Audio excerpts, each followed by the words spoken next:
Diaphragm. Okay, so again we have the aorta and the inferior vena cava that have come through the diaphragm. I just happened to cut the diaphragm. The diaphragm is this leathery muscular structure. The thoracic aorta is this guy right here. The very first branch off of the thoracic aorta is the celiac trunk. The celiac trunk in the body comes out like this. It's projecting forward and then it's going to branch. One of those branches comes up and brings blood supply to the spleen. So you can see that it's attached right there to the spleen. The second major branch that you see right here, this is the superior mesenteric artery. Okay, there's only one of those. And you can see that it comes up and it brings blood supply to the mesentery, okay, which is that structure that brings blood to the intestinal system. So that's the superior mesentery. The next thing that you see is the adrenal lumbar, okay, and that's, where are we, adrenal lumbar? That's this guy right here, and you can see that it will bring the blood supply to the adrenal organ and the lumbar region, okay. As you continue down, the next branch that you should see is the renal artery. Okay. Now I'm only showing you on one side, but you need to be able to identify them on either side. Okay. So that's the renal artery. As you continue down, you are gonna be lucky if you can see the gonadal branches, and I believe it's these little guys right here. Okay. The gonadal branches. This is just the arteries that bring blood supply to either the arteries of your, to the ovaries if you're a female, or to the testes if you're a male. They're very small, okay, so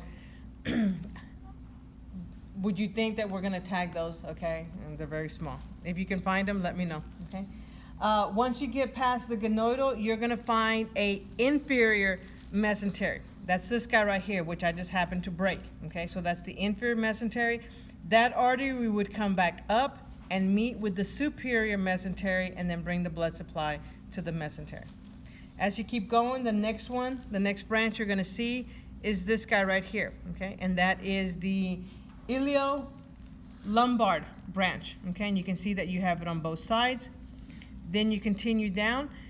This is a bit confusing because first you have a common iliac artery, and then that's gonna keep going and become the external iliac. And you should see a little branch coming down that becomes the internal, okay? This guy doesn't have much of a branch of the common iliac because you can see the internal iliac right there. Okay, so this iliac artery is gonna plunge through a canal right here called it's called the inguinal canal, okay? And it's gonna come on the other side, and it is going to become the femoral artery. The femoral artery is then going to plunge down to become the deep femoral, but it's going to keep going, and then it's going to take another plunge in, and it's going to come out the back here, and that's where it becomes the popliteal artery. Your book calls it the popliteal artery right here where it plunges in, okay? We're not going to get it that close. If we want you to name the femoral, we're going to tag the femoral. If we want you to name the deep femoral, it's going to be that branch that branches off and plunges like over here to the inner thigh, okay? If we want you to name the popliteal, it's going to be back behind the knee, okay? I believe that is it on the arteries. On the veins, okay? So again, back to the diaphragm, okay? We have the inferior vena cava, okay? Off the inferior vena cava to the right, you see this guy right here? This is the adrenal lumbar, okay? And it innervates. Normally the kidney would be sitting like this, your adrenal gland would be here. So this is the adrenal lumbar vein. The next branch that you see, that's the renal vein.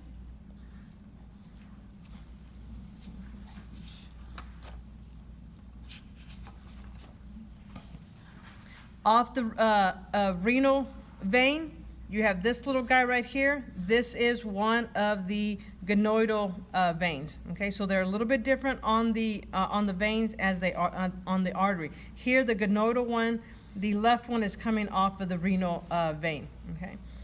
As we continue down, you have a little ways to go until you get to, right down here, the iliolumbar vein. And you can see that you have them on both sides, and you can see how it innervates. The inferior vena cava will eventually branch back behind the artery to become the common iliac, and then it'll branch to become the inner iliac and continue on, so I'm switching sides, to become the external iliac, and then go through that inguinal canal and comes out the other side to become the femoral vein. The femoral vein will split to be over here. This will become the deep femoral. The femoral vein will continue on. Then it takes a plunge in and comes out the back and becomes the popliteal vein. Okay. That's it on arteries and vein below the diaphragm.